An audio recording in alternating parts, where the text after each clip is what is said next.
Throughout the deserts of Mongolia, there lies tales of a hidden beast, one not recognized by science, and one that terrifies the locals.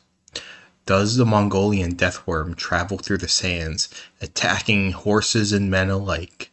Does it live throughout there, terrorizing them? Or is it all just a tall tale? Join us today as we go to the deserts of Mongolia and search for the Mongolian Death Worm.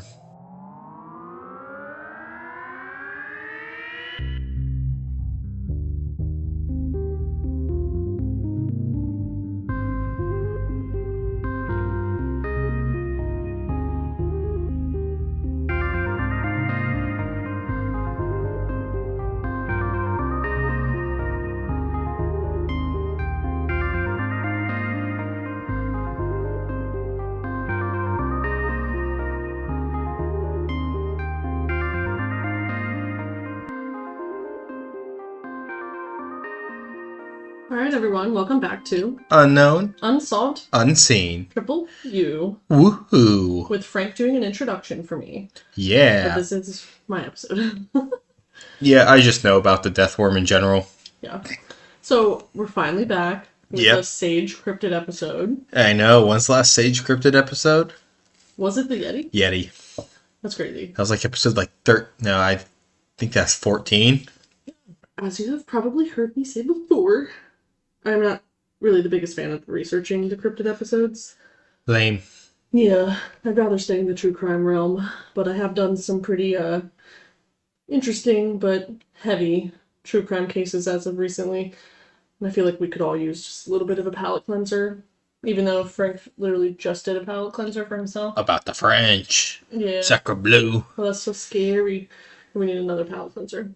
So here we are with a cryptid. Although this is a very terrifying cryptid, so I'm really not sure how much of a palate cleanser it actually is. It has the word death in the name. Ooh. It has the word worm. That's what I'm more scared about. Do we have to call it the Mongolian unalive worm? Nah. You know what I mean, though, We're gonna right? call it the MDW. But you know what I mean, though, when people go, replace Yeah. death? The Mongolian The unalive unalive. worm. So, Can I do announcements real quick? yeah. So, first off, check out our episode links.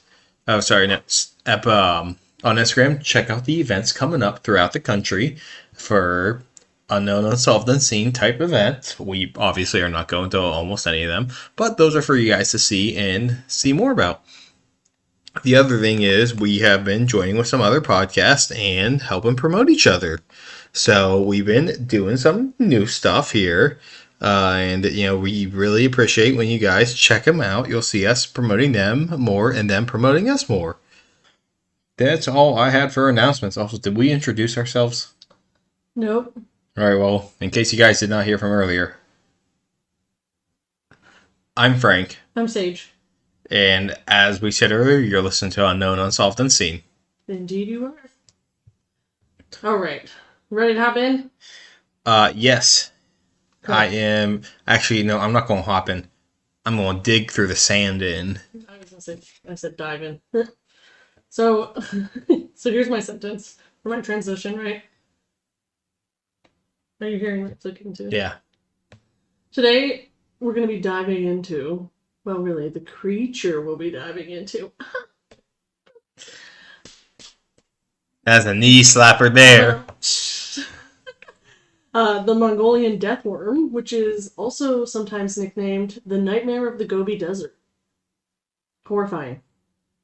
Yeah. Put that out there.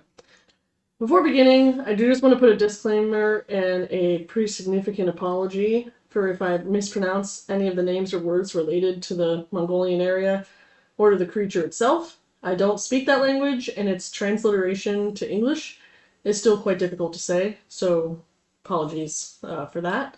So I'm going to do my best. Apology not accepted. I'm going to do my best, but please always feel free, to let me know if it's real wrong. So, what is that? So, let's start with a little bit of the Gobi Desert. So the Gobi Desert is approximately 500,000 square miles. It spans roughly 1,000 miles from east to west across southeastern Mongolia and northern China. extending from the Great Kingon Mountains to the Tian Shan.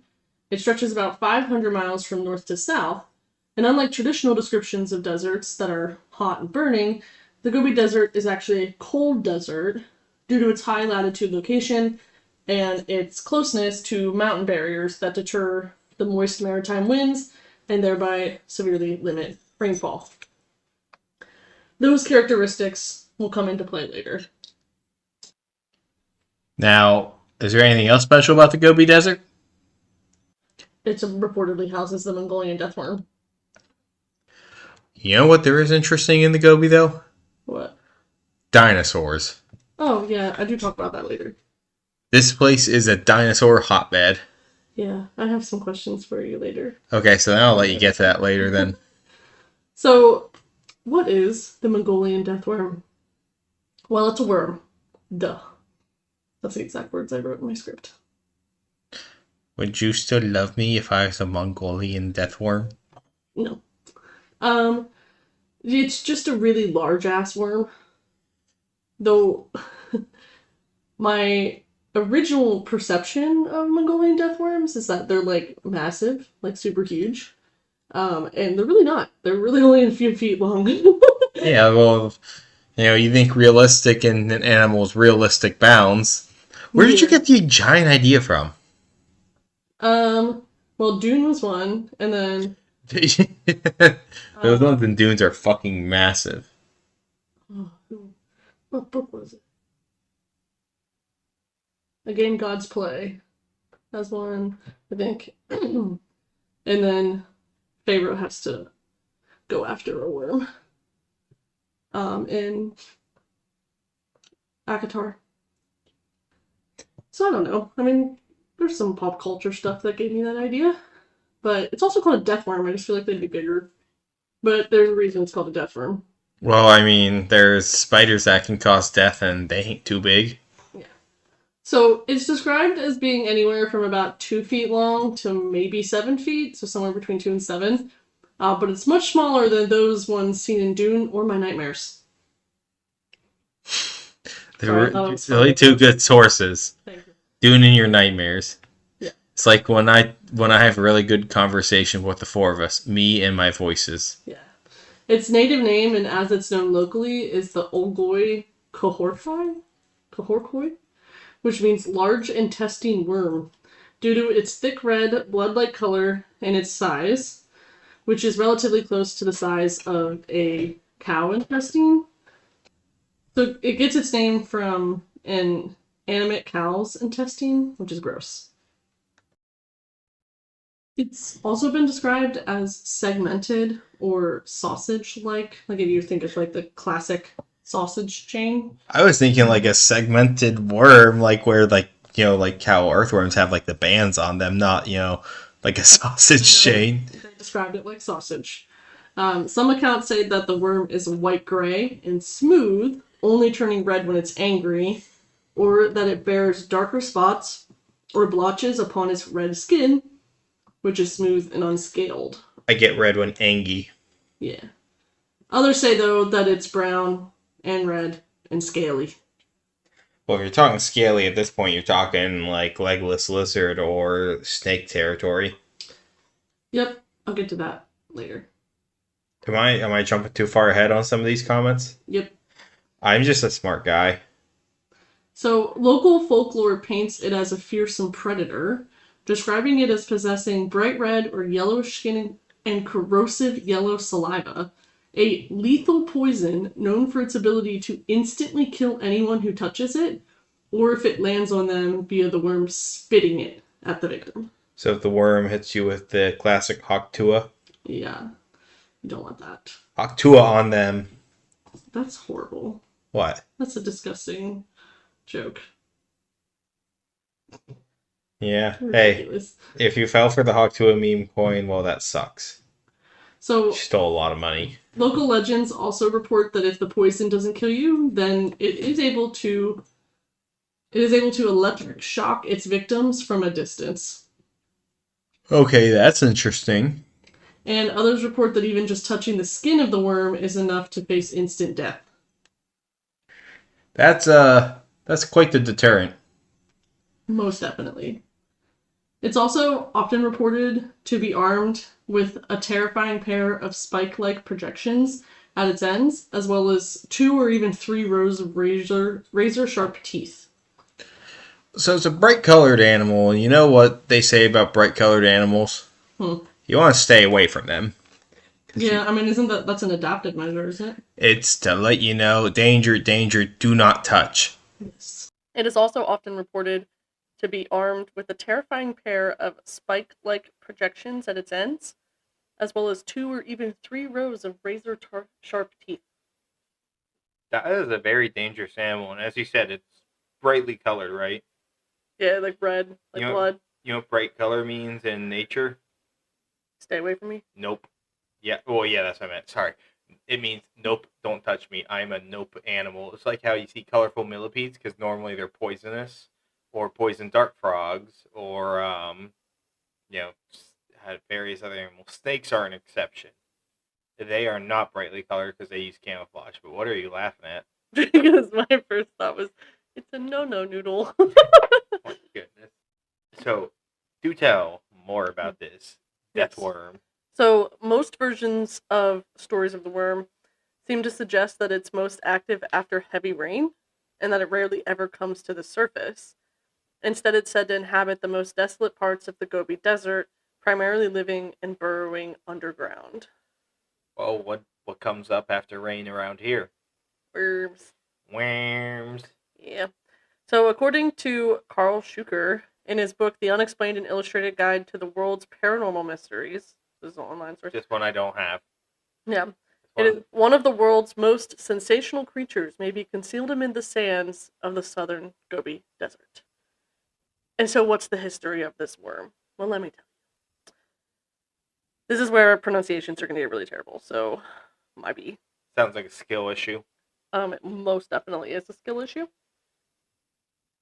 The air conditioner's still on. If there's any brr in the background, we might have had the air conditioner still on in the past little bit. So, my fellow Americans, I'm sorry. Yes, sorry about that. I did not have relations with that air conditioner. Okay, Bill Clinton. Jesus. The Mongolian death worm has been an integral part of the Mongolian folklore for centuries and exists among the tales passed down through generations. Agnes Bertalan, an expert on Mongol languages and folklore What's that last name? Bertalan. Okay. Bertolin? Bert. Bert, B-I-R-T. Bertolin? No, B-I-R. Bertolin. Yeah. Bertolin? Sure, Bertalan or Bertalan, whatever. Okay. A-L-A-N. Is an expert on Mongol languages and folklore at Hungary's, this is where I'm going to butcher, Piotrkos Lorand University? Sure. Says that the oral traditions about the Mongolian death worm goes back generations. So it's been around hundreds of years. These stories remained a closely guarded legend, though, until the 20th century, when the tales of the terrifying creature first came to Western attention and were published for what we believe is the first time. So, first time it's been written. Roy Chapman Andrew, he was an American paleontologist. Yeah, paleontology. Yeah, he was described as the real-life Indiana Jones, which is pretty cool. He's responsible for bringing the creature to the West in his 1926 book titled On the Trail of Ancient Man. He described secondhand tales of the monster that he reportedly heard at a gathering of Mongolian officials in 1919 when discussing work permits for his upcoming expeditions into the Gobi Desert. He writes in his book, then the premier asked that, if it were possible, I should capture for the Mongolian government a specimen of the Alagorhai horhai. I'm thinking that's how it's pronounced. Or it's, unless they do double L's like Spanish. I doubt they do it like Spanish. Okay. I doubt whether any of my scientific readers can identify this animal. I could because I had heard of it often. None of those present ever had seen the creature, but they all firmly believed in its existence and described it minutely. It is shaped like a sausage, about 2 feet long. has no head nor legs, and is so poisonous that merely to touch it means instant death. It lives in the most desolate parts of the Gobi Desert, where we were going. To the Mongols, it seems to be what the dragon is to the Chinese. The premier said that, although he had never seen it himself, he knew a man who had and had lived to tell the tale. Then a cabinet minister stated that, quote, the cousin of his late wife's sister had also seen it. I promised to produce the Allergorhai Horhai if we chanced to cross its path, and explained how it could be seized by means of long steel collecting forceps. Moreover, I could wear dark glasses, so that the disastrous effects of even looking at it, that so poisonous a creature, would be neutralized. The meeting adjourned with the best of feeling, for we had a common interest in capturing the Allergorhai Horhai. Fascinating. So he essentially reports that he was requested by the Mongolian premier at the time to capture a specimen of the death worm and bring it back to the government. If you heard me say Allergorhai Horhai, that's one pronunciation of it. It could also be the Olgoi Kyorkoi, which is OLGOI-KHORKHOI. So this is the style thing where it's the same animal, multiple areas, different cultures or dialects with different names. Kind of. So Karl Shuker, who I spoke about earlier, he has a Ph.D. in zoology and comparative physiology from the University of Birmingham in the UK. I'm very familiar with said individual. Yeah. He cites that it's often referred to by nomadic tribesmen who live in the Gobi Desert as the Algoi Korokoi, or transliterated, which means to write or print a letter or word using the closest corresponding letters of a different alphabet or script. So it could also be the Allergorhai Horhai or Olgi Chorchoi. So yes, it could also be the cultures, but it also could be that however those cultures are saying it and writing it in their language, we're translating it into the English or Arabic alphabet using the closest letters that we can. All right, fair enough. Yeah. So I do believe that I refer to it as the Olgoi Kuhorkoi through most of this. And again, so sorry that I'm absolutely butchering these pronunciations, but Apology not accepted. thanks. So while Andrews had never seen the creature, he had heard many stories of its existence and was confident that he'd be able to capture one of the creatures and fulfill his promise to the Mongolian government officials. Though I also read that he himself was skeptical and did not believe in the creature's existence, so I don't really know what to think here. But something that was interesting. Sorry, go ahead. I mean, if you're we're talking about Chapman, right? Mhm. You're a paleontologist and you get an opportunity in Mongolia to go around monster hunting, but at the same time you can find fossils. I'd take up that offer. I mean, we haven't mentioned it, but do you mention any of the dinosaurs that are found there for why this is a hotbed? I do. Okay, so I'll leave it to there. Yeah. I could probably name off more than you have listed. Most definitely. But you did already ask me that in the beginning half of this. I'm just waiting for it. I'm waiting for that moment. Okay. Something that I thought was interesting though, Karl Shuker notes, like when he's describing the history of the Mongolian Death Worm in his book, which is in the show notes, he believes Andrews didn't quite have the faith in the creature because he planned to pick it up with metal forceps. He planned to pick up a creature known for electrocuting victims with metal forceps. Just let that sink in. I believe in himself. You just wanted to shock himself? Yeah, somebody wants to. Okay. I will get to the results of his expedition here in a second, which will, I believe it brings dinosaurs into play. Hell yeah. Is that the dinosaur part or is there more later? That's the dinosaur part. So I'm waiting for that.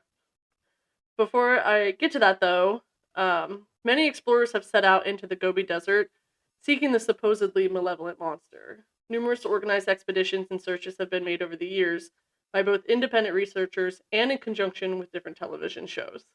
So I'm going to go through kind of a basic timeline of the different expeditions. I found the information across a lot of different sources, so it's possible that some stuff might not be completely accurate, or that I'm missing information, because it was a lot of information. Now, back to our guy, Roy Chapman Andrew, the pioneer of the Western knowledge of the Mongolian Death Worm. Unfortunately, his expedition was ultimately unsuccessful, as you might have guessed.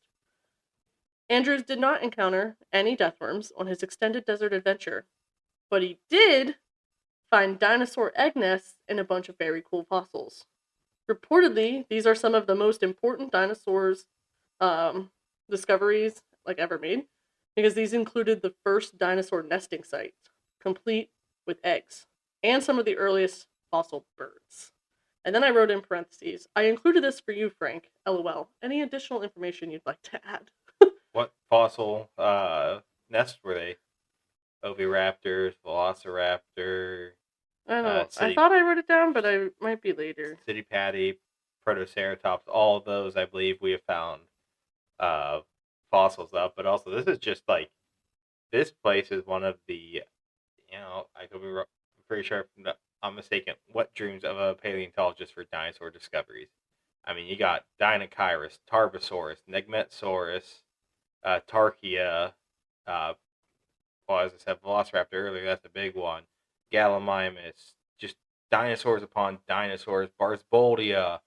There are so many there. It's such a fascinating area for dinosaur discovery. And it's where we get some of our best finds of dinosaur eggs, nesting habits, where you have the dueling dinosaurs, where there's a Protoceratops and a Velociraptor that got covered under sand so fast that they were locked in combat, and they're fossilized both fighting. I did read about that, yeah. I think that, if I'm being honest with you, I didn't really include any of the names because I didn't know if I could pronounce them correctly. I didn't want you to shame me. Oh my goodness. Oh my goodness. And I figured you would have the information, so you could just tell us. Fun fact, one of the dinosaurs from there, Tarbosaurus batari, there is a U.S. court case called United States government versus one Tarbosaurus batari. Nicolas Cage bought a full Tarbosaurus skeleton that was illegally smuggled into America, and there was a court case about it. Fossils from Mongolia belong to the country of Mongolia. Fossils of any nation should belong to the nation where they were founded. Private collection of fossils is a very troubling matter. It's why Dinochirus took decades to discover, because, get this, whenever paleontologists first found it, they found the head missing, and I believe the arms missing, and the rest of the fossil, a sledgehammer had been taken to it. Because the head looked cool, the rest didn't. So what happens is fossil poachers will take the stuff that looks cool and destroy the rest, so paleontologists can't get it. Dinochirus did eventually get solved, and it's a cool-looking giant-ass duck. Woo! That's the duckbill that scratches itself on the tree. Yeah. Okay. Then poops in the water. Yeah. Has a long, almost fur-looking feathers. Biggest ornithomimosaur out there. Go watch Prehistoric Planet on Apple TV. Yeah, they have multiple things on cool. That was in Gobi Desert. They have the watering hole scene, the Dinochirus, raptor hunt, 2 raptor hunts actually.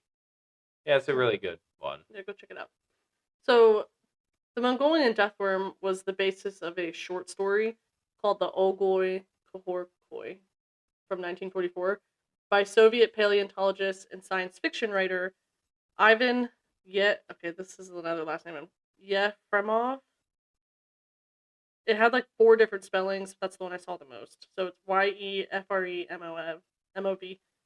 But he wrote the description of the worm from Andrew's previously mentioned book up above. And in 1946 to 1949, Ivan was studying fossils in the Gobi Desert and wrote that he heard the legend of the Mongolian death worm many times, but nobody claimed to have seen it. Ivan speculated that the Mongols' nomads' death worm traditions in lore may derive from some, quote, living fossil perpetuating its line from prehistory into historic times, but which, if not already recently extinct, is now very rare, persisting only in the most remote areas of Central Asia. The term living fossil is interesting because we don't have anything close to Mongolian death worm in the fossil record, but saying it's an invertebrate like a worm, you wouldn't typically find fossils. You'd most likely find ichnofossils instead of an actual fossil of this. What's that? An ichnofossil, let me make sure I'm saying that right. Yeah, ichnofossils are trace fossils. So footprints are trace fossils. Oh, Are okay. burrows or worm tracks. Like we don't find a lot of worms fossilized and stuff like that unless you go like into the water, but you can find their trackways fossilized at times. Oh. It's like how there's some called the Devil's Corkscrew, which is a fossilized burrow. Oh, I didn't know that's what that was named from. Yeah. Interesting. But there's various ones out there that are um, out out there. Devil's Corkscrew is the biggest, but there's some where like we have fossil formations where we only have the footprints of like pterosaurs, none of the fossils. So we know they're there, but we don't know what they look like, just that they existed. That makes sense. So, Ivan was working alongside A.D. Simukov, who was another Soviet scientist who had also done record keeping of the numerous tales that he had heard about the worm as well. Now, Simukov died while being transported to the Gulag. I could not find out why he was going to the Gulag. What year are we talking? This was in I don't know what year he died, but they were doing the studies in the late 40s, and in the early 50s, talk of the Mongolian death worm was banned. He might have heard some Western music, might have had some Western beliefs, might have just not been liked by people, somebody in power. There's a variety of reasons why you end up in the gulag. Most of them not fair. Yeah. All of his archives were supposedly destroyed when this happened.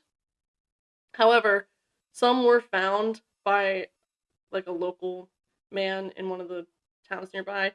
I'm not even going to try to pronounce it, but it's DZHAMBALDORZH. But they were able to preserve the information and later published the Mongol Neusin Chelchi, or Braid of the Mongolian Secrets, where they were able to talk more about the Mongolian death worm in there from his accounts.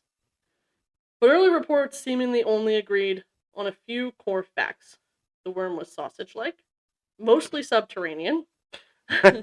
Sausage-like yes, is the but would surface for food or following rains, and it was incredibly deadly. If you saw it, you kept your distance or you ran. At one point, the team, Ivan Yemeferov's and A.D. Simukov's team, was poking some fun at a local witness when they were discussing the Mongolian death worm, and the witness ended up shouting and running. Like after he shouted, he ran away, but he shouted, "You laugh only because you know nothing and understand nothing. The algohoi porkoi is it's a terrible thing." Thought that was an interesting little quote. Unfortunately, there was a time in the mid 20th century, so around the 1950s ish, where expeditions for the worm, or even mentioning the worm, were reportedly banned by the Mongolian communist regime. This made it extremely difficult for searchers, scientists, or amateur expeditionists to search for the worm and sort through jumbled tales of the worm. And the mystery of the existence of the Mongolian death worm, or sometimes referred to as the Mongolian sandworm, was seemingly solved in 1983 when a Soviet scientist demonstrated that the, quote, worm likely evolved from legends around a harmless local snake, the Tartar sand boa. This would change in 1990, though, when there was a radical change in... Oh, hold on. Yeah. This would change in 1990 when there was a radical change in Mongolia's government following a democratic revolution, and the country began to open up to the wider world once again. And in a 1987 book titled Altajan Tasak, I'm so sorry. Ivan Makarol, or Mackerle? I'm just here to listen to you try this. I'm going to say Mackerle. A Czech zoologist and also a qualified design engineer and well-respected explorer, cites a Mongolian legend in which he described the creature as, quote, traveling underground, creating waves of sand on the surface which allow it to be detected. It is said it can kill at a distance, either by spraying a venom at its prey or by means of electric discharge. It primarily lives in burrows underground, only rarely coming to the surface, and some reports suggest the creature emerges after rainfall and lives near sources of water. So the reason I say this is because it goes to show you that across multiple different accounts from different expeditions, they're getting the same information from local tour guides or local storytellers. And in June and July of 1990, the best months for catching the worm on the surface because of how rainy it is at this time, and just weeks after the change in government after their democratic revolution, 4 Czech scientists and researchers, including Ivan Mackerle, I was just talking about, he was the leader of it, Dr. Jarda Prokopek, who was the physician, George Skupian, who was the photographer. Scoopian. I don't know, Skupian. Zdenek Kropak, who was not listed with a job, so I don't really know what he was there for, but they all are just chilling with the boys. Could be, yeah. They all caught a flight to Ulaanbaatar. However, that's the capital of Mongolia. And they began their expedition in search of the Mongolian Death Worm. Mackerle was responsible for organizing this expedition, and he and his crew had one goal: find the region's resident cryptid, the Mongolian Death Worm. After interviewing locals, they grabbed Soviet ATVs, and along with a couple of local guides, Sugi, the translator, and Tashemed, the driver, they began to make their trek through the Gobi Desert to its most remote corners where the worm is said to inhabit. Initially, the group planned to bait traps with the worm's favorite foods, but kind of unsurprisingly, locals didn't know the diet of the worm, so they couldn't do that. So they took a page from Frank Herbert's sci-fi novel, Dune, and jerry-rigged a, quote, thumper, or a machine with a heavy weight and spring-powered battery-run motor that, in the books, was able to bring giant fictional sandworms to the surface through rhythmic pounding on the desert floor. Eventually, the battery-powered motor thumper was abandoned in favor of an ordinary wooden log, which was forced down into the ground on several occasions to create a succession of vibrations emanating outwards beneath the sand. And for 2 months, the crew and local guides crisscrossed the desert using these techniques, and what prominent cryptozoologist Karl Shuker, so same guy as above, he's a cryptozoologist, he's a zoologist, he's yeah, well, I don't think I've ever mentioned him by name, but I've used him heavily for the Mapinguari and the cryptid saber-toothed cats and the Ahul episodes. All had a prime. Karl Shuker was used heavily. I mean, cryptid cats one. Karl Shuker and Carl Marshall, the two Carls, were the big sources. Yeah. It's all about cryptozoologists named Karl. One with a K, one with a C. His is with a K. So he characterizes this expedition as a diligent, groundbreaking monster hunt, which I just thought was interesting. However, it was all to no avail, as no evidence of the worm was found on the expedition. Didn't stop Ivan, though. Ivan Mackerle, that is. In Mackerle? I can't remember how I was pronouncing it. But in June 1992, in a second expedition in 1992, our man's, Ivan Mackerle, was back at it with another expedition to the sandy dunes of the Gobi Desert. Along with Yarda and George, as well as Shemed as their Mongolian driver, and a new local guide called Nerjuj. This time, he utilized small explosive devices in an attempt to vibrate the ground, much like the thumper, to bring the creature to the surface, but he was again unsuccessful. In June 1996, another expedition occurred looking for the death worm, but didn't include Ivan this time. But it did include 2 of his acquaintances, Miroslav Naplava and Peter Horky, plus 2 other Czech team members that weren't named. But this expedition wasn't solely focused on finding the worm, so only a small amount of time was dedicated to looking for it. Not surprisingly, there were no first-hand sightings made by the team, But they were able to cite an interview with a local death worm eyewitness, so I really didn't get much detail on this description. I'm going to assume that it's probably pretty close to what other people have said. In 1997, Ivan Mackerle compiled all of his data and extensive bibliographical evidence and presented them to Karl Shuker. And he writes that the biography of the worm is as follows. Quote, sausage-like worm over half a meter or 18 inches God, I long. just love sausage-like worm. And thick as a man's arm, resembling the intestine of cattle. Its tail is short, as if it was cut off, but not tapered. It is difficult to tell its head from its tail because it has no visible eyes, nostrils, or mouth. Its color is dark red, like blood or salami. So is it sausage or is it salami? Sausage. Someone was hungry when they were doing this. Yeah, you know what? They're just like, sausage, salami, Mongolian death worm. I want to eat it. Yeah, it moves in odd ways. Either it rolls around or it squirms sideways, sweeping its way about. It lives in desolate sand dunes and in the hot valleys of the Gobi Desert with saxaul plants underground. It is possible to see it only during the hottest months of the year, June and July. Later it burrows into the sand and sleeps. It gets out on top of the sand, mainly after the rain when the ground is wet. It is dangerous because it can kill people and animals instantly at a range of several meters. He also reports that there is a high frequency of deathworm sightings in an area sustaining the Sinomorium sungaricum, which is a type of saxaul plant. It's a cigar-shaped poisonous parasitic plant, locally termed the goyo, and it's found on saxaul plant roots, which are also poisonous. So just overall, very poisonous plant. So they have made a connection between the death worm's locations and that plant, so might be feeding off of it. Somehow. It could be one of those. Oh, crap! What animals eat poisonous stuff to be poisonous again? I literally couldn't tell you that.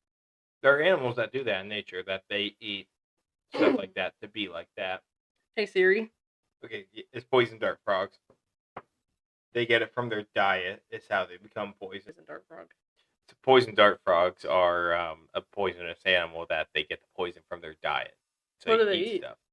I don't know exactly what it is, but I'm assuming a plant. Yeah, or bugs or certain things. And then yet another expedition was done in 2004 by our man's Ivan Mackerle again, where he used a small aircraft to survey the dunes in what they called scrublands. I'm not really sure. Oh, I know what those are. What is it? Scrublands are like, it's deserty area, but with some vegetation. Oh, okay. Unfortunately, there was again no evidence of its existence, and just lots of questions as to how such a large creature could go undetected in the desert space. Which we can talk about when I get to theories. So I don't get, it's did it from the air, right? Yeah. How are you supposed to find a freaking 2-foot worm in that? I'm showing you scrubland right now in case people are wondering. You see what it looks like? How the hell you find a worm from a plane in that land? No clue.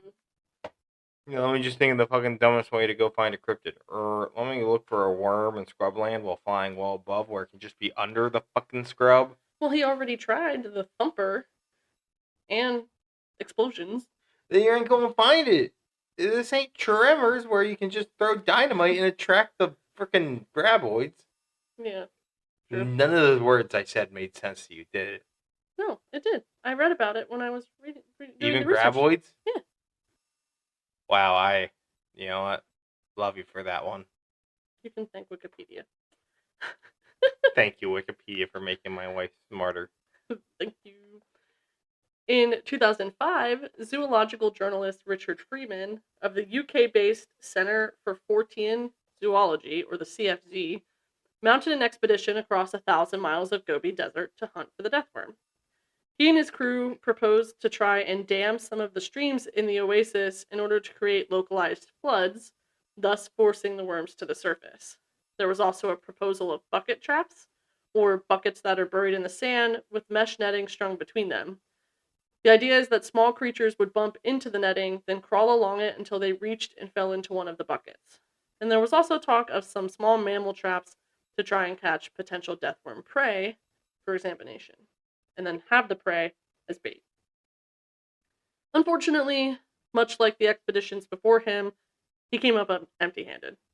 His ultimate conclusion was that the tale of the worm's powers had to be apocryphal, which means of a story or statement of doubtful authenticity, although widely circulated as being true. I had to look that up because I kept seeing that word and I was like, I have no idea what that means. And that he believes the reported sightings likely involved a large unknown species of worm lizard or amphisbaena, a primitive burrowing reptile that are not worms, snakes, or lizards, but are related to the latter two. We're talking legless lizards now. Yeah, I'm going to go into a lot more detail in a bit on the actual breakdown of the different things that people think that it could be. But this is just what Richard concluded here. He also thought it could be a sand boa, which is a sausage-shaped constricting snake, often found in arid climates. And much like Mackerlay, Freeman interviewed eyewitnesses, investigated alleged sightings, and scoured remote areas where locals claimed to have encountered the creature. Though he didn't encounter the elusive legend, he did document testimonies from locals and collected samples of the desert soil. These efforts aimed to shed light on the possible existence of the Mongolian death worm, and that they did, as their efforts captured media attention, reinforcing the Mongolian death worm's status as a prominent cryptid in Western circles. That pushed a New Zealand entertainment reporter, David Ferrier of TV3 News, to mount his own expedition in August of 2009 for his show. He, like the rest, didn't find any evidence of the enigmatic Mongolian sandworm. He did, like the others, conduct interviews with locals claiming to have seen the worm and mentioned on his website that sightings peaked in the 1950s. I did not understand why it would peak in the 1950s, so I did a little bit more snooping. And what I read was that there may have been a peak in sightings around the 1950s, but it's likely a reflection of how the legend was communicated and possibly amplified during that time rather than a definitive increase in the actual presence of the creature. Again, that's it's only 20 or so years after it was brought to the Western world. And so at that point, we have a lot, in the late 40s, you have people doing more expeditions that are very publicized. Ivan Mackerel was doing his, all kinds of stuff that could make that happen. And then our good guy, our good man's Josh Gates. Yeah, Josh Gates. Woo! Yeah. So, reality television series Destination Truth, hosted by Josh Gates, conducted an expedition from 2006 to 2007. We did watch this episode. I was writing other parts of this episode for our channel thingy, whatever, while watching. Does that mean I got all the information from Josh Gates' episode? No, but Frank might have, so he might be able to share some with you. But what I took away is that Josh Gates interviewed locals, and there was one man who believes that the locals created the story of the death worm in order to teach the young kids to be wary of what lurks within the sand. Which I think would make sense. Yeah. And then I said, found a dinosaur bone, which is pretty sick. And then overall, there was no evidence, despite taking samples of the sand and reading seismographs. Yeah. Now, it's interesting whenever they use something like a worm rather than a very, unrealistic boogeyman. You're using a more realistic animal that can occur. Yeah, that's true. In the years since the creature was brought into the sites of the Western world, teams of Americans, Brits, and others have launched several major expeditions in search of the worm, and folks from across the world have journeyed to the Gobi Desert to conduct small personal searches too. All in all, though, there's never been any evidence found. So what's likely the reality of what's happening here? From a folkloric perspective, the tales of the Mongolian death worm are simply a sign that legends and stories of the worm have made their way throughout the region and now throughout the world, as is common through things like trade, travel, investigation, and reporting. However, some believe that there has to be some kind of historical truth about the death worm, as the descriptions, though mostly second and third-hand stories, from different places and times are too similar to be anything but independent eyewitness reports. Much like people around the world can offer similar descriptions of dragons, leprechauns, mermaids, and other cryptid or presumably non-existent creatures. Whoa, some people really believe dragons are out there, okay? Don't group them with the leprechaun crowd. Okay, well, I'm talking more about their just like how we know like there's different cultures that are literally oceans apart that have similar tales of the same creatures. At least you didn't group gnomes in this, because they're real. Well, I was gonna say other cryptid or presumably non-existent creatures, but okay. It's not surprising that the majority of the tales of the death worm aren't from personal experience, but rather about hearing about the creatures from others. The same thing that happens with other tall tales. So who knows? I suppose. Is it possible that there's a real creature behind the stories and the legends of this terrifying and deadly worm? Well, probably not. Sorry, my eyeballs itchy. Probably not. When you compare this kind of cryptid to something like the North American Bigfoot or the Himalayan Yeti, who each have ridiculous amounts of alleged footprints, photographs, sightings, whatever, it's hard to believe something like this when there is virtually no evidence of its existence except for stories. I don't know. I think this is a less evidence-based one, like trace evidence, because you're talking trace evidence when it comes to Bigfoot and Yeti when it comes to footprints. I mean, photos is also something else, but we're talking a burrowing animal that wouldn't leave a footprint because it's a burrowing animal. Yeah, but you even said earlier that there's fossilized burrows. Yeah, but that's after the matter, and it's already dead, and the area got flooded. Look, I'm playing devil's advocate here. I'll give my thoughts on it later. However, unlike other cryptids, there are no live or dead worms that have been found, though every other known creature that has existed has left behind a dead body or a skeleton at some point, at least in theory. Obviously, that is not always the case. Also, no skeleton for worms. I know, dead body or skeleton. Yeah. But one or the other. And a good point that I saw in one of my sources was that the Gobi Desert would be a great place for something to be preserved, hence, the dinosaur nest and eggs found. One, because of the relative lack of predators and the desert winds that would slow down decomposition, making people believe that if these worms existed, they would be able to more likely be found in a preserved state because of the conditions there. What are your thoughts on that? I mean, that is a good place to preserve, but you don't find that for millions of years until after. Yeah, but I think the belief is that these creatures are or could be millions of years old.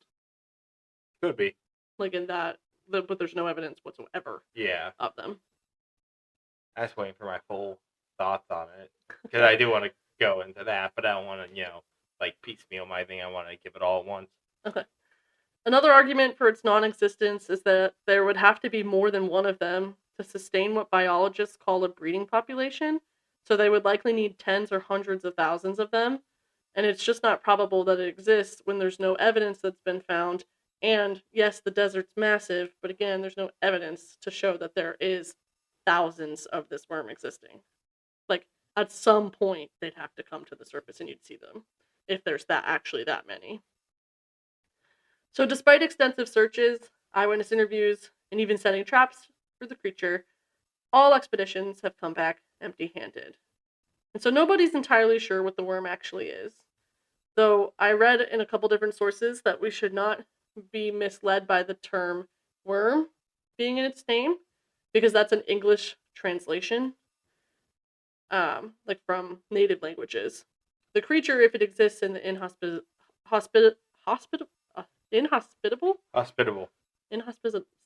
Jesus, I can't say that word.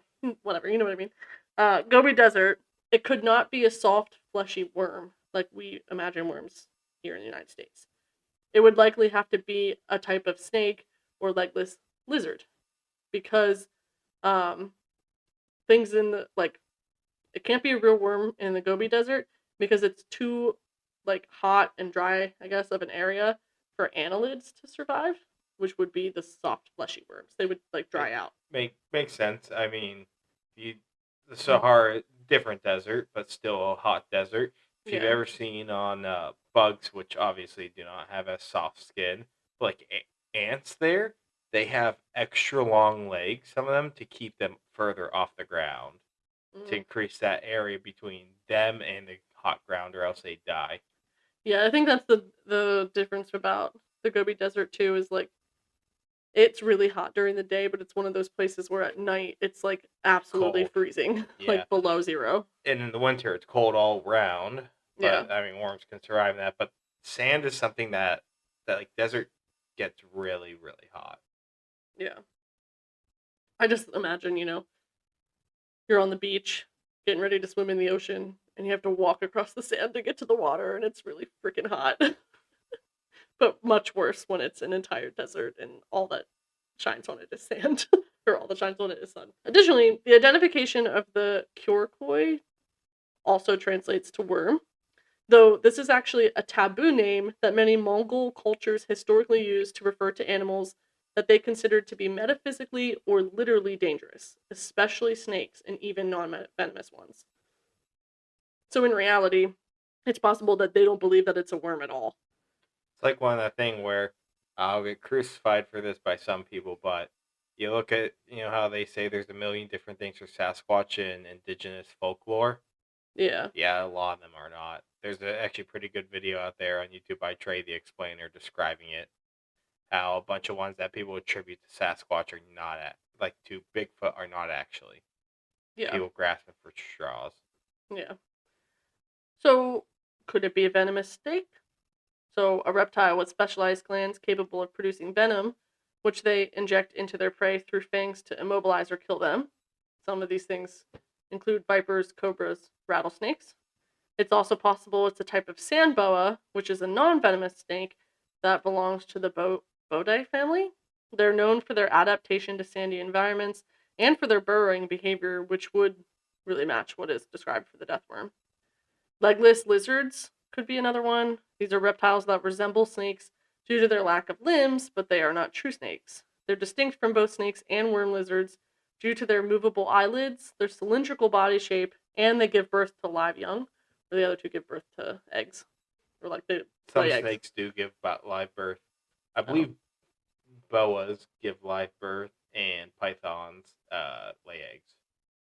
Oh, I don't know. And vipers lay eggs. I think boa is the only group that gives live birth. I was gonna say I didn't read even with the boa that it gave birth to live young. Did you know that any reptiles gave live birth? Mm-mm. Yeah. Shingle skinks also do. Marine reptiles did. If anyone watches anything by the Basement Yard, there's a Basement Yard Clips. I think it's called Basement Yard Clips, like the channel, where Joe, like it's an entire compilation of Joe being unable to understand that mammals are not the one who lay eggs. Like they're like, oh, it's a type of mammal, and he's like, oh, so it lays eggs, and he does this over the course of at least like 6 different videos. What the? And he goes, but we have eggs. And then like Frankie's like, we don't lay them. Like, every animal has eggs, but only 2 mammals lay them. Most reptiles lay them, and all birds lay them. Yeah.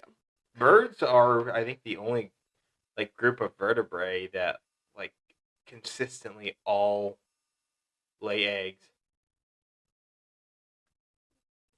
Interesting. So, sorry, go ahead. I was gonna say, because in the fish world, some give live birth. Like some sharks give live birth. Yeah, didn't we watch that in Blackfish? Where did I watch that? No, that was orcas. Well, isn't an orca a type of fish? No, it's a mammal. Oh. Why are you looking at me it's a like type of dolphin. Okay. A dolphin's a mammal. Okay. We're gonna have to talk about zoology and animal classification. Just so everyone is aware, my love for science comes into chemistry and psychology. And some biology, but human biology and anatomy. So forgive me for not knowing. Anywho, unlike snakes, the legless lizard has visible external ear openings, and unlike worm lizards, it possesses a forked tongue and belly scales. It's possible that it could also be a vertebrate animal with a spine, such as a skink, but they do have little legs and scaly skin, whereas most witness accounts specify that the worm is limbless. And some say it has scales, but most say that it's smooth.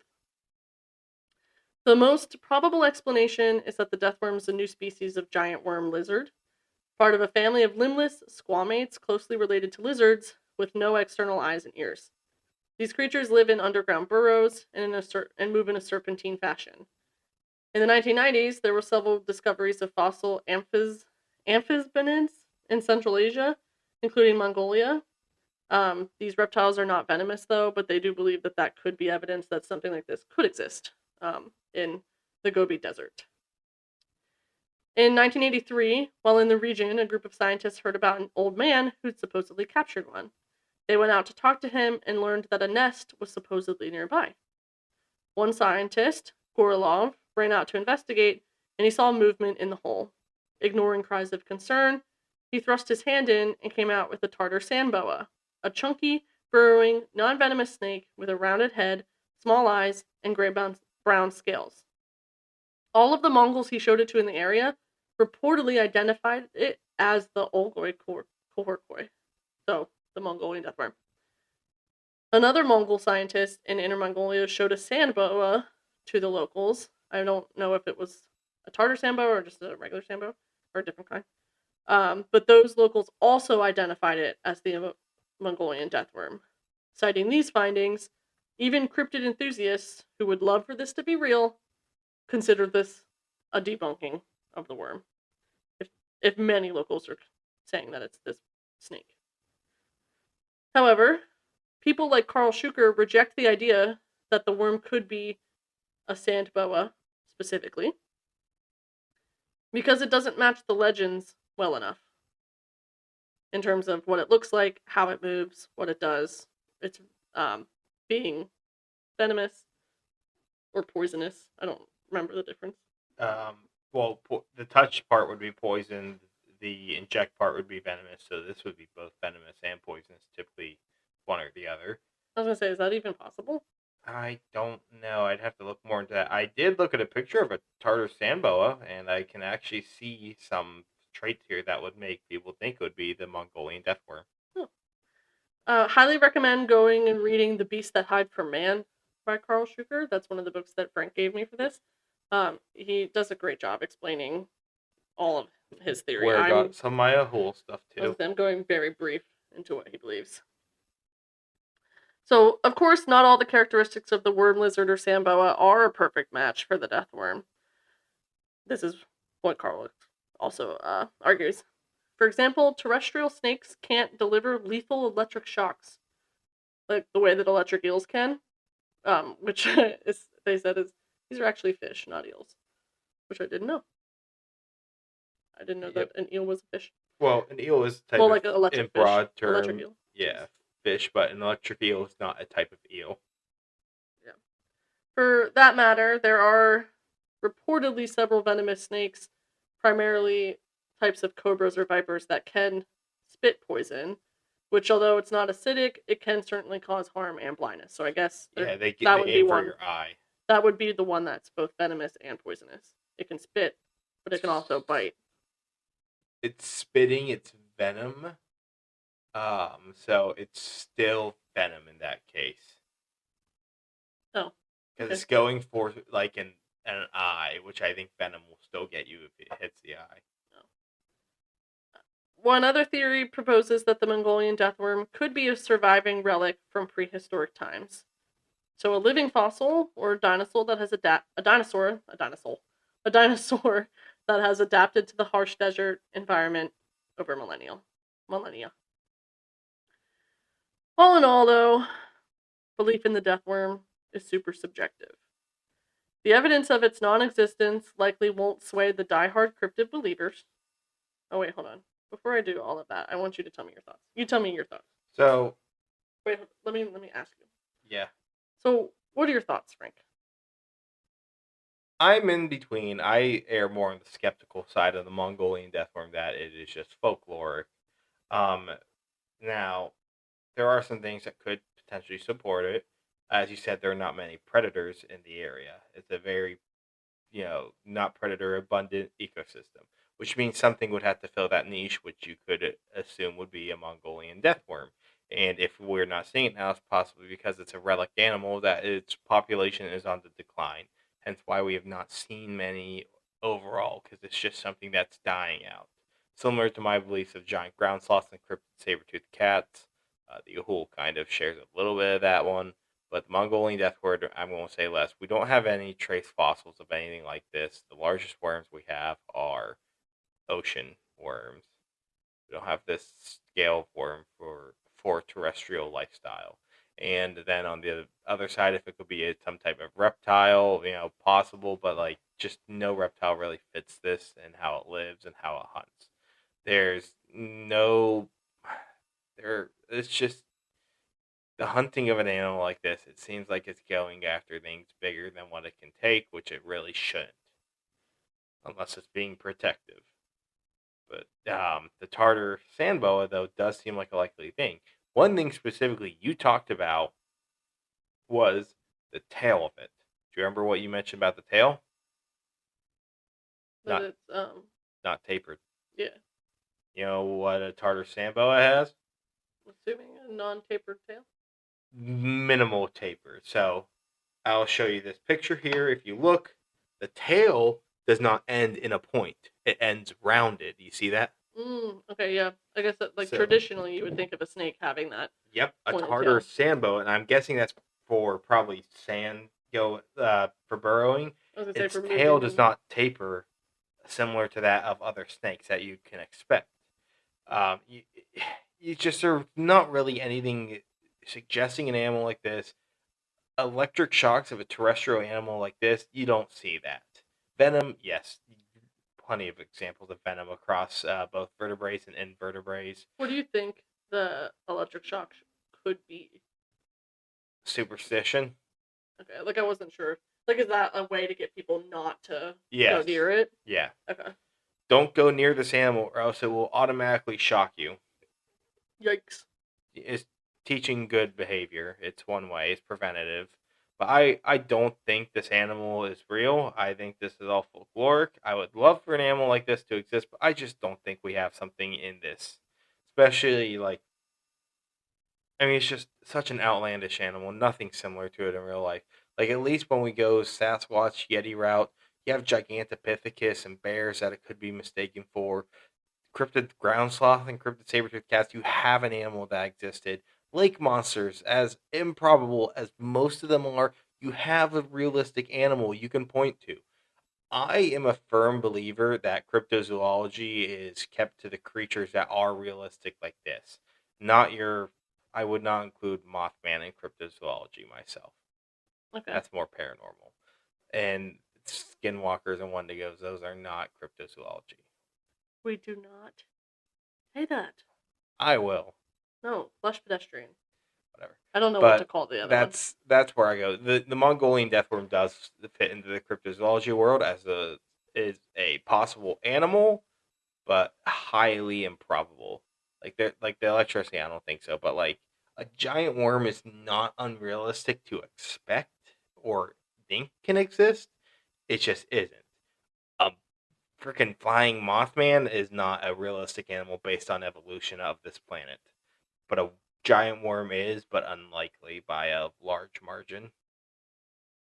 So I'm on the skeptic side of no, but an animal like this filling the niche in that environment, maybe. But Okay. that's where you could. I played a little devil advocate, give him some points over there, but I'm still on the skeptic side of no on this, and that is why the cryptozoology subreddit apparently is evil because of skeptics over there. I'm a wannabe believer. I want to believe this shit. I believe in the cryptid saber-toothed cats and the freaking cryptid ground sloth. I draw the line at some of them, but God forbid I don't believe in everything. Freaking true cryptozoology, where a subreddit for believers by believers. Like, go fuck yourself, dude. That's such a stupid thing. I have some very obvious personal feelings to true cryptozoology. Yeah, you do. You should talk to someone about that. Thanks. I'm So- talking to you about it. True. It's funny you say that because kind of my next part of this goes into what you were just talking about. So, all in all, belief of the death worm is super subjective. The evidence of its non-existence is likely not going to sway your die-hard cryptid believers, though, and especially those who grow up around a local cryptid. So you're talking, the Mothman place, Jersey Devil, whatever. Things where it's a huge deal that this exists. David Paguglia, a folklore researcher at the City University of New York, explains that cryptid, quote, beliefs are not solely based on empirical evidence. Cryptids serve as cultural symbols embodying fears, curiosities, and mysteries of nature. Even Ivan Mackerlay himself insisted, as cryptid hunters often do, that it's certain that such a legend could not have arisen around some well-known animal, such as a snake, like the Tartar sandboa. Mongolian herders know him, quote, Mongolian herders know him, as in the local snakes, all too well. We're left with only one explanation. The worm is a completely unknown relict creature, one that needs finding. Before I get to my little conclusion, I'm going to give a little bit of some pop culture. Yeah, I love this part of it since we started doing this on some of these because I think this is a cool part of like all the stuff we do is how these like permeate our culture because it's neat how a bunch of the unknown, unsolved, unseen things like it's part of everyday life for some people. It permeates the you know the culture of today. I mean, freaking Mm-hmm. the Mothman Festival props up a town. Yeah. So Sandra Fay, who published a kid's book about the Olgoi Korkoi, points out that the worm's hodgepodge characteristics make the creature more compelling. So she believes. It's also speculated by fans of the death worm that the death worms may have influenced everything from Dune's Shai Halud, so the giant scary worms, to the Tremors graboids, also monstrous villainous worms. Have you ever seen Tremors? No. It's such a good I'm sure movie. that in my research, I probably saw a photo and I just didn't know it. Because there was a lot of different, pop culture photos on sites. Did it have a beak and smaller worms in its mouth? Oh, no. I think I saw the Dune one then. Then that's graboids for that. Okay, that's terrifying. And then Tolkien, in his Lord of the Rings lore, also mentions that there's giant werewolves in the east, Middle Earth. Mongolian Death Worm was a 2010 television film that aired on May 8th, 2010 on the Sci-Fi Channel. I watched that when I was a kid. I know which one you're talking about. Monster of the Week includes an example adventure in which 3 Mongolian death worms hatch from a crate of museum samples and will begin multiplying rapidly if not caught by the hunters, which is funny. In what? In Monster of the Week. I think it's a TV show. Oh, I'm assuming that's a game then. If you have to, or that, I don't know. Ark Survival Evolved contains a creature in its expansion, Scorched Earth, called the Death Worm, with an in-game scientific name of the Kohorkoi arachis, alluding to both the Mongolian Death Worm and the Sandworm from Dune. The manga series Dandadan? I don't know. Dandadan? Also, I want to say I know the ones from Ark. I've seen them. The best, the best thing to fight them with is giant ground sloths. Nice. They get a buff against them. So Mapinguari beats Mongolian Death Worm. That's just a fact. So the manga series Dandadan includes an unusually long Mongolian death worm as an antagonist for 8 chapters of its series, with the worm being worshipped by the in-universe Kaito family and being fed human sacrifices for more than 200 years by the aforementioned family. And the popular heroes of Might and Magic, the third mod and fan-made expansion, Horn of the Abyss, whatever this game is, includes 2 creatures that are respectively called the Sandworm and the Olgoi Kohorkoi, which are found in Factory Town. Again, these allude to both the Mongolian Deathworm and the Sandworms from Into Dune. the Abyss? Horn of the Abyss from Heroes of Might and Magic the Third. It's a mod. A mod and fan-made DLC, I believe. Okay. So, in conclusion, as of right now, the Mongolian Deathworm remains unknown, unsolved, and unseen. Very much unseen. It sits somewhere between reality and myth, often attributed to misidentifications or folklore. Despite this, though, believers hold on to the possibility that such a terrifying creature might just exist, waiting to be discovered. This time it sucks to be a believer. Yeah. I will leave you with this nice quote. There was a man in one of Gobi's few urban hubs who told Yefremov in the mid-1940s, quote, "Nobody knows what they are, but the Olgoi Korkoi is horror, an abstract dread." And then similarly in 1992, Ivan Makerle met a shaman who supposedly told him that the worm is, quote, "It's not a living creature of flesh and blood, but a supernatural evil being, a Told demon." who? Ivan Makerle. Okay, sorry. For some reason, I thought you said Sanderson. There's so many Ivans in cryptozoology that I have to second guess. It's like listen again on which Ivan you're talking about. No, so he was reportedly told by a shaman that the worm is, quote, "not a living creature of flesh and blood, but a supernatural evil being, a demon of the desert." The demon. So, what do y'all think? Is a Mongolian death worm out there? Let us know what your thoughts are. I personally, I'm kind of in the same realm as Frank. Not sure that I believe that it's a thing. There's absolutely no evidence suggesting that it's real, that it's mostly folklore. Of the cryptids we've gone over so far, are there any you believe? The Yeti. Yeah, okay. Easily. Fair enough. And Mothman. Okay.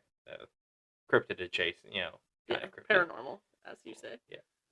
So, that is what I have Not for you. even the cryptid saber-toothed cats or ground sloths? You hater? I don't know. They didn't come to mind for me. The Yeti does, though, because I wrote the episode on the Yeti. Fair enough. All right, so you wrapping us up? Well, you ready for me to do my ending spiel? Yeah, do you want to give a scale of 10? Oh, you want me to do the scale of 10? Yeah, I'm not good at making them up. How many desert sausages out of 10 do you rank the Mongolian death worm? So 10 desert sausages being real, 0 being not real? Yes. A 1. I give it a 2 desert sausages What out of 10. makes you give it a 2 instead of 0? Just because an animal like this could realistically kind of exist, but I just don't think it does. Still, a 2 out of 10 is very unlikely. That's literally 20%. That's 1/5. Yeah, that's still bad. Look at me doing math. Big maths on an Unsolved Unseen. So, you guys, you can tell your friends and family you learned here. Yes, learned much. I just want to say too, as always, please check the show notes for all of my sources. There's some really great books in there that I wrote down that Frank allowed me to use for this, and so we might have to wait another 5 months for me to do another cryptid episode, but y'all are welcome for this masterpiece. So I'm just kidding, but All right. Then are we doing the sign off? All good. All right, guys. First off, if you're liking what you're listening to, check us out on our socials, specifically our Instagram. And if you're liking the podcast, go give it a rate, review, follow, subscribe, whatever it is on whatever platform you're on. Every little bit helps us. We really appreciate the new audience we've been seeing. Go check out the Friends or the other podcasts we post about. We really appreciate all of them and all their support they give us too. And hopefully the promo works on this one. If not, we'll figure it out for the next episode. And, just go support us. We really appreciate it. And go check out Puppy Source if you want any really cool art like our logo. With that being said, time for the final send-off. Let's do it. And remember, to look for the unknown, unsolved, and the unseen.